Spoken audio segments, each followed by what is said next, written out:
Armenia has such a special culture. It's really a uniquely placed nation because it's a Christian nation, but for all intents and purposes, it's on the border of the Middle East. So its history has been rife with being conquered by Islamic nations, Turkey, Iran, and so they've had a lot of struggles with that. But they've always tried to maintain that Christian culture since they converted in 309, and they were actually the first nation that officially accepted Christianity. And it's this very special part of their culture where Christianity is a huge part of their identity.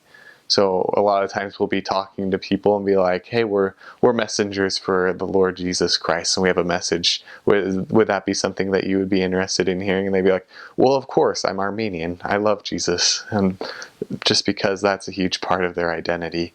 And that was a huge blessing of being able to talk with people, and it didn't matter really who it was. That most people you could talk to about God and about faith and about what Jesus Christ meant, and they had a basis to understand. And so I loved that. I love that integration into their culture that their religion had. As part of their religion, they go and practice by going to a church, and they'll light a candle to say a prayer.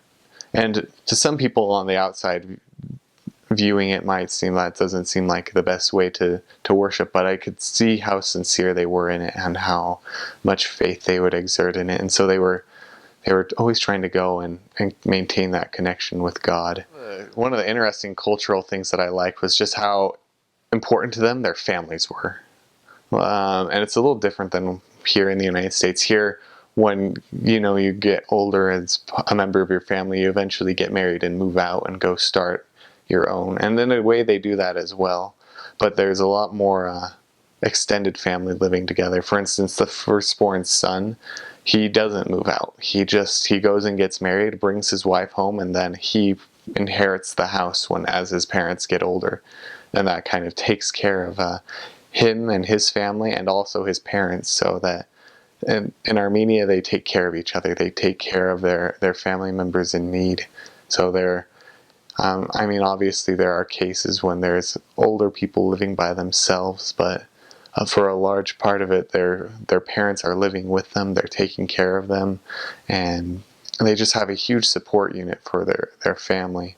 And that was one of the great things about teaching in Armenia, is that when we could start to teach families, like, it had such a huge blessing for all of their family members. And when we talked about families being together forever, that really resonated with a lot of people, and that helped them to make it to the temple. Some do's and don'ts. This is because Armenia is kind of on the cusp of the Middle East. There's some Middle Eastern traditions that have kind of creeped in. For instance, in the Middle East, anything relating to your shoes are offensive.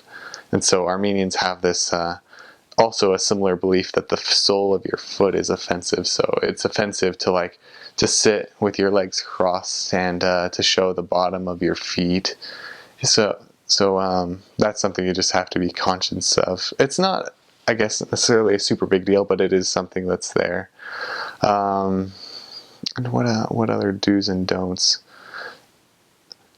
For our missionaries, an interesting cultural thing is just, since when the Soviet Union fell, there were a lot of religions that went in, not just the LDS faith. A lot of those faiths proselyted by knocking on doors, despite there being a law in Armenia that makes it illegal to openly proselyte. A lot of religions have kind of just ignored that law because it's not strongly enforced, but the Armenian people themselves remember it. And so it offends them when people knock on their doors, in the sense that it's more of an annoyance to them. And so that wasn't something we did. We mainly contacted people by walking in the street and talking to them, but I never knocked any doors on my mission. So it was an interesting fact.